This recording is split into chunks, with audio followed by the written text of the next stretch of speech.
It's that time once again. Engines on, let's go.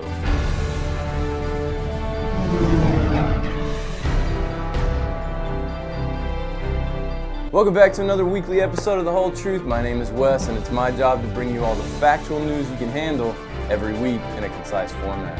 Let's do the RSI website recap. This week we got a fan spotlight on community arts and crafts. We're not talking about macaroni pictures here, we're talking 3D printed ships, a custom-made Vandal-themed knife, Lego ships, and even scarves. There's a bunch of pictures and credit there to the creators. Excellent work once again from the community.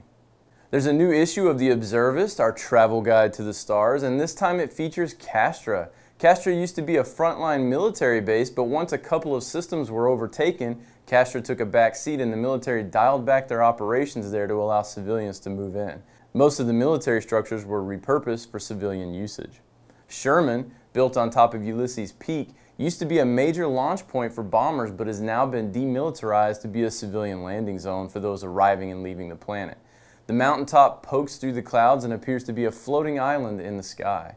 Landing here you'll find large armaments that are still in working order. When you get a chance, make sure you take a trip to this historic site. The first run, episode 2, is out. In this new series, we're following the tale of Sori Lyrax as she branches out into space as a courier. Last week, Sori got stuck in a holding cell, and this week we get to find out why and what will happen next. The story gets a lot more interesting this week with more of a sneak peek into what life in the Star Citizen universe is like. We got a very important alert update on the website related to the gifting of ships. Here's what we have so far.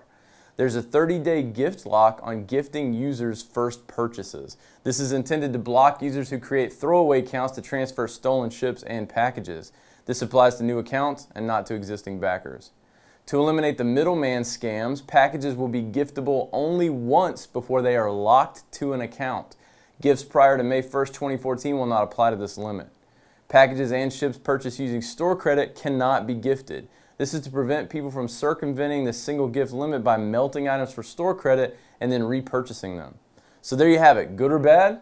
This doesn't really affect me a whole lot. Most of the ships I own were purchased to use in giveaways for the community or to get other people into the game, and I can still do that, so no big deal. How do you guys feel about this one? For it? Against it? You let me know in the comments. CIG has started a new thing on the RSI site to update us weekly on the progress of Arena Commander. If you're just now catching up, Arena Commander is the official name of the dogfighting module that's supposed to release within a month. Here's a few highlights on what the teams have been working on within Arena Commander. The engineering team has been balancing the EM emissions of the ships, items, and parts, including heat output. In practice, they have seen an incoming missile lose its hard lock on a ship when the ship quickly and skillfully ducks into a hole in an asteroid and the missile passes by. The fact that this is possible, I'm sure will tickle a lot of our fancies. I got downright giggly over it. Engineering has implemented a hit impulse system. When you take fire from an enemy ship, you'll experience both linear momentum and angular momentum changes from the impact. Wow, that is crazy. The Aurora and the 300i have both been completely updated to PBR and blow apart like the Hornet. The inside of the 300i also got a resolution upgrade. And finally, the HUD is getting a massive overhaul. Many new elements are being added, including warning and alerts for different things like missile locks and different types of reticles for different information. All in all, it looks like it's shaping up to be a lot more complete than what we saw at PAX. I'm very excited for it, and I have my Warthog and pedals set up ready to go. The Next Great Starship episode 10 dropped, and it's the same format as last week. We get to see Chris doing some sit-down discussion with the second half of the teams, going over the modeling of their ships and what changes, if any, they should be looking into. This is a pretty amazing thing in the world of game development, to be able to have a community-driven show like that and get to see the progress and the process and also the feedback. So kudos to CIG for that. That's it from the website. Let's do the Wingman's Hangar recap.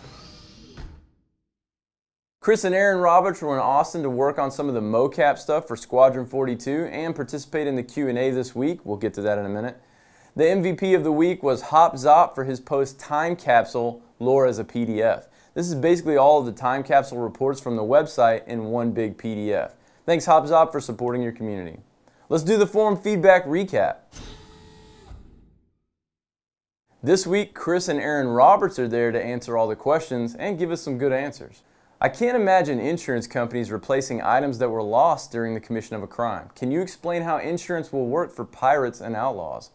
Chris Roberts said, I doubt you'll be able to get insurance on your items or your cargo as a pirate. You can probably get hull insurance, and I think there will be some level of pirate insurance syndicate that you can go to that will cover the more morally challenged members of our community. There will be 3 types of insurance: hull, customization, items like weapons, and cargo insurance. Items and cargo are optional insurance and don't apply in all areas of space. He also talked about the risk and reward of being a pirate. You have higher risk of losing items and cargo, but piracy will be lucrative. Will players be able to own businesses that produce in-game items? If so, how would the system for product approval work? Chris Roberts answered and said, we've already said that players can control economic nodes and that those nodes can produce items, and you can buy items only available in certain areas of space and transport them to other areas to sell. I don't think so much that you'll be able to decide that I'm making widget A. You'll get the opportunity to buy a factory that produces a certain kind of thing. Maybe later on we would do something like that. This is a little confusing to me, so I hope they can clarify this better next time. It sounds a little bit like the dumbing down of the economy. I know our ships will be the main focus for customization and upgrades, but will we be able to customize and upgrade our ground weapons to some degree, like scopes for different ranges, different firing modes, different grips, etc.? Chris Roberts answered and said, yes, the same system that allows us to attach items to the ship, the port system, we have the same system for weapons. Then Wingman asked his own question. He asked Aaron, the mining update was one of the biggest things on our show ever. Could you give us an update? Aaron Roberts is the lead of Squadron 42, and he answered and said, the big thing about the mining colony has always been that you will be able to use these items in the persistent universe. Right now, the Shubin mining base, the big mining base which is 6 kilometers long, it can park starfarers and can do whatever. An Idris next to it looks positively small. We are in the middle of whiteboxing it all out. We've got the 3D concept of it, and now the design goes through and builds out the whole interior. Because it's not going to be something that you're just going to look at, it's going to be something you can land on, go in, use, and operate at times, and it's a big part of the beginning of Squadron 42. Once we have the whiteboxing done, then we go to the art blockout phase, and once we have that, then we actually start putting gameplay in it. What we are doing with the Squadron 42 stuff is we're going to build everything in block form, and then we put in the gameplay and missions and get it all working. Then when the content is finished, we then keep building that stuff out and replace the base models with the finished models. Will updates to the persistent universe be rolled out to private servers on a modular basis? Can we cherry pick the updates we want and ignore those we don't? Chris Roberts says the persistent universe is a different beast than what you will be able to do on your own private servers, just because the persistent universe is many servers all linked together. To a certain level, the ability for us to keep the private servers in sync with what we are doing on the persistent world is not simple. The way I would think it is when we roll out a new ship or whatever, we would make it available in the persistent universe and then later make it available as an asset pack or something that you could pick and choose from, but it's not necessarily going to be the same frequency or level that it's going to happen in the persistent universe.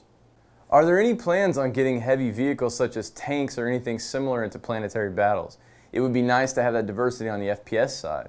Also, will you be able to use your ship as a bomber for large battles? Are large battles something included in the mid to long term of the game? Aaron Roberts said, on Squadron 42 we definitely have plans. On the ship side we have capital ships, and our intro is going to be pretty impressive, I hope. We're planning to have a huge battle right at the beginning. We are in the middle of building out the Retaliator right now, which is basically that, a huge long-range torpedo bomber. Chris Robertson said, as far as tanks, we currently don't have any plans, although long-term that's quite doable, as we have the ability to do ground vehicles as well as space vehicles, as everyone can see with the buggy. And there may be some cases where exploration side, you can have an exploration buggy. Aaron Roberts then said, and on places like the Shubin mining base, which is huge, we would tend to have some vehicles that you would drive around. Can you elaborate on time in the persistent universe? Chris Roberts said that's something we've been discussing. We don't think that one day in the persistent universe will equal one day in real life. We're thinking we would make each day perhaps be 2 hours of real time, so you could sit and see a day and night cycle in a couple of hours of play. In terms of the fast travel stuff, when you fast travel between things, you will be in warp space for a time. It won't be instant, but you can walk around and do stuff. That's how we time balance it. It won't be that I hit autopilot and my time will dilate compared to your time. This is a little depressing. A lot of people were hoping for a more realistic time scale or something that's just longer than 2 hours. 2 hours is pretty short. Can you give us any more detail about fuel usage? Things such as how ships refuel, will there be external fuel tanks, and how much will the hydrogen scoops really be able to refuel in a diffuse nebula? Chris Roberts said there is fuel. Fuel mostly drives the maneuvering thrusters and the afterburner. It doesn't drive the power plant because those are usually a fusion reactor or an antimatter drive. You do need fuel to move around. We're thinking of having more than one fuel type. Hydrogen is the simple one, the one you can find easily in a gas giant. You'll be able to have drop tanks. There are some on the Avenger in the Hangar already. And liquids are denser, so those would be better for more efficient maneuvering or faster afterburner, but those would be rare. Eric then says, Aaron, you guys did the levels for the DFM. You guys are working on some pretty fun stuff in those levels right now, right? Aaron Robertson said, we were working on the different game modes, which is cool. My favorite one we are putting in is Capture the Core, which is basically Capture the Flag. We've got some really cool effects and things to do there, so you will have to work as a team.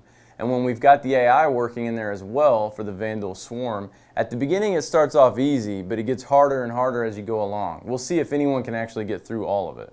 My favorite so far is landing on the platform, running to the edge, and just sitting there floating around and watching asteroids float by. As with any MMO, there will be people selling in-game items and credits outside of the game. I heard Chris Roberts say he's not against the idea that people may someday be able to make money with Star Citizen. Any idea yet on what CIG's stance on that will be? Do you plan to actively inhibit people from selling in-game items, or will it be tolerated? Chris Roberts said it's too early to tell. I don't mind the innocent stuff. What I don't like is the Chinese gold farmer stuff. We're going to try and have stuff that will not make that advantageous. Just transferring money to someone will not be as easy in our system as in other ones. Chris talks a little bit about making a living doing things like overclocking weapons, etc. Whether you will be able to translate that to real life money, I don't know. There's issues and complications and some level of legality here in the US that comes with that. It's way too early to be able to answer that. Eric said, we've been playing games for a long time together. What do you think is the most fun we've had playing? Chris Roberts said, I think Command & Conquer would be the one. That was the first one that we all played as a network game, and later on, things like StarCraft. That's it for the forum feedback. Now let's do 10 for the chairman, where Chris Roberts answers questions from the subscribers forum. How will navigation or astrogation be handled in Star Citizen?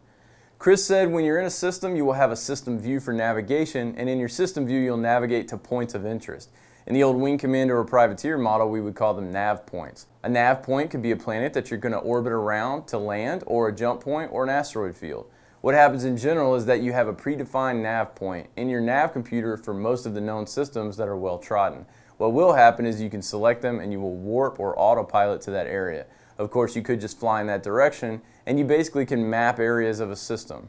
Chris then describes exploration in systems and how flying around can uncover new points of interest. Will we be able to directly control the translative movements, elevation, strafe, as well as pitch, roll, yaw, acceleration, and deceleration? Will we have 6 DOF, independent, or fly-by-wire being active or not? Would a dual joystick be possible and configurable for this freedom of movement? Chris said basically in all our spaceships you will always be under control of the IFCS, or the fly-by-wire system. What we have and what we demoed at the PAX event is that you will be able to fly normally. The computer will try to align your velocity to wherever you point your nose, and you can enter decoupled mode where you can either just change your orientation and then have strafe mode, but yes, 6 DOF, and you can change your orientation. You can strafe and all the rest of the stuff. I was wondering if the Origin JumpWorks 300i and the other models are being tweaked to incorporate the community's suggested changes. If so, what changes will you make and how far in the works is it? Big cheers to Chris Smith. Chris Robertson said, we listen to you guys and we read the forums, and when things make sense to us, then we enact it. For instance, we're making some changes to the Constellation for better cargo access, loading and unloading, and also using the Merlin fighter so they're not interfering with each other. Also moving up living quarters closer to the cockpit. Those were all things that were discussed by the community. The 300i, I'm not sure what people were discussing in the community, but we're making some changes. As you've seen, the Hornet continually had improvements. People used to complain that there wasn't enough visibility. Well, the seats sit a little higher now. The struts are a lot thinner. They also have a lot more detail, and we're doing the same for the 300i. So we're definitely up-resing the cockpit and up-resing the exterior, and the last thing we really have to figure out is the cargo, because there's not a lot of space for cargo in the design. I think we're leaning towards having an attachable cargo container on the outside. How's the work on the Origin M50 Interceptor coming along? Chris said quite well. We're in the process of modeling this in the engine right now. We're doing some revisions to the initial concept because it was not as well developed as some of our other concepts. It's definitely going to have a combination between an F1 car and an exotic car like a Ferrari. It's definitely something you will want to have in your hangar. It's probably not too far in the future. That doesn't mean it's next week's though, but it's probably one of the next ships that we'll have up. So it seems like Squadron 42 might throw you in somewhat at the deep end, looking at the mining station footage, and it got me to thinking about how to become a better pilot. Most games have some kind of tutorial element either incorporated into the first few missions or as an out-of-game option. What do you plan for Star Citizen in that regard? Chris said you're going to have it very soon. The DFM is essentially that. It's the first iteration of Arena Commander, which is the in-fiction game simulation software that all pilots can use to practice, train themselves, and you don't have to be fighting against other players. You can be fighting against AI or just flying around to learn the controls. In Squadron 42, we're also setting it up so we break you in on the ships, show you how to use them in the first few missions. Basically, under the fictional context, you just mustered into the ship. It's your first couple missions as a pilot on the front lines, and you're flying a slightly different ship than you're trained on, so your wing leader is basically saying, so this is what you do in the Hornet. But we really didn't want to do really boring tutorial missions in Squadron 42 because that always feels like busy work. So we'd rather get you in there and actually get you in the action pretty quickly. How will the economy in the persistent universe handle inflation? Players always want to feel like they're getting ahead of their time spent and never want to lose something they've earned. Money sinks like rent, repair costs, taxes, and other mandatory consumables have been loudly denounced by players in other MMO games. But without countermeasures, inflation is inevitable and eventually game destroying. How will Star Citizen get the players to swallow the bitter pill for better long-term health?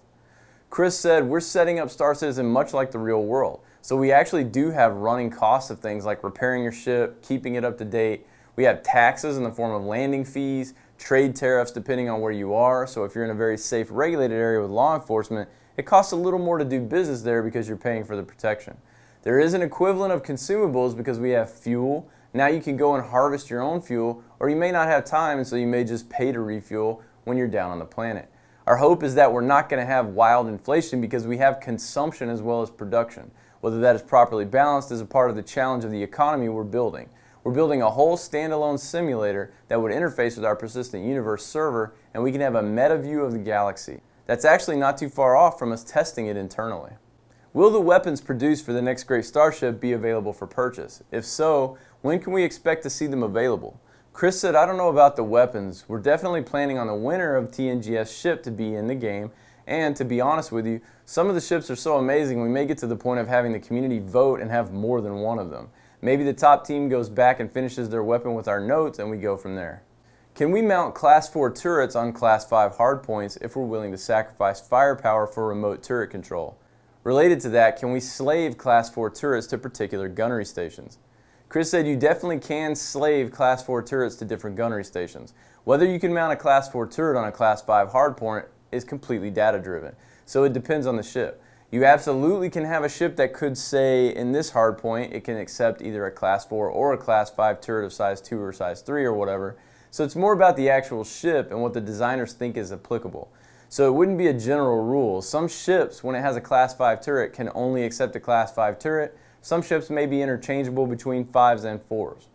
With the upcoming damage states on the Hornet, which are pretty neat, I was wondering about the larger ships. It sounds like a ton of work to do the detail of destruction for a little fighter, but can we expect a similar simulation on the Idris or a Bengal carrier?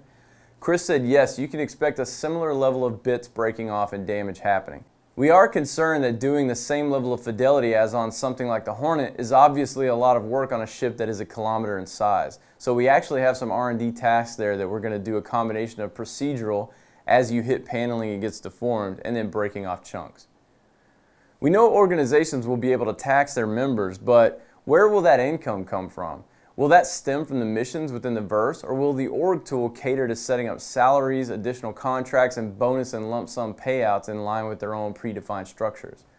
Chris said when you tax the members, the income comes from the people you are taxing. So however they're making that money, whether they're earning it by trading or earning it by being paid for missions or bounties, the money that would come to an organization would come to its members. I think we would set up the ability for an organization not only to take income, but also to be able to pay out individuals. Let's see what's shaking in other news. Kingdom Come Deliverance, the medieval RPG that Chris Roberts plugged a while back, has its online funding site open for business. Right now they're at 1.8 million and their next goal is 2 million. They do take PayPal on the site. I just wanted to mention this because I think it's another crowdfunded game that's being done right.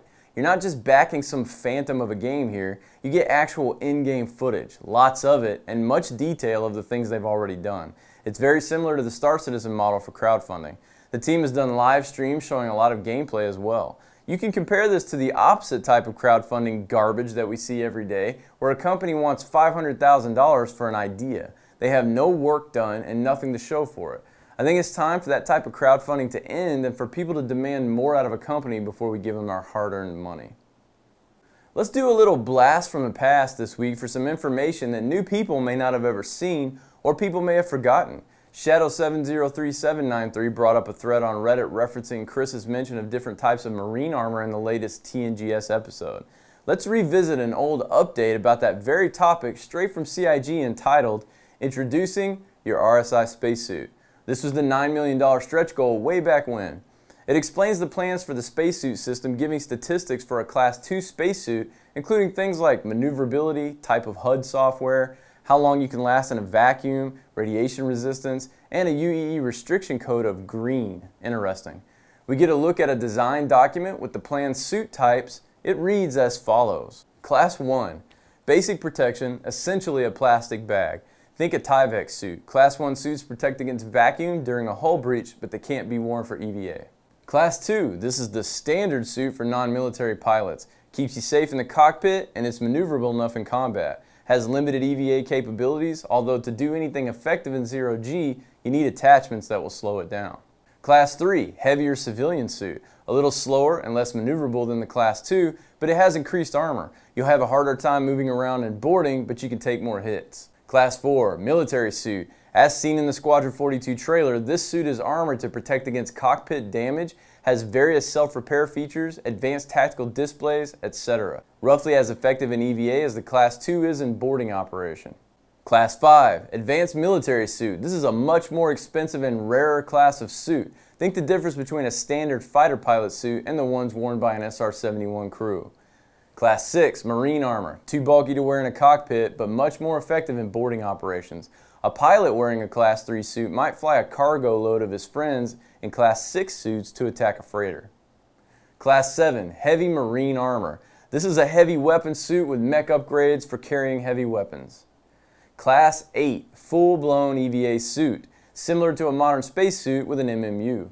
Class 9, full-blown mech suit, somewhere between a spacesuit and the power loader from Alien.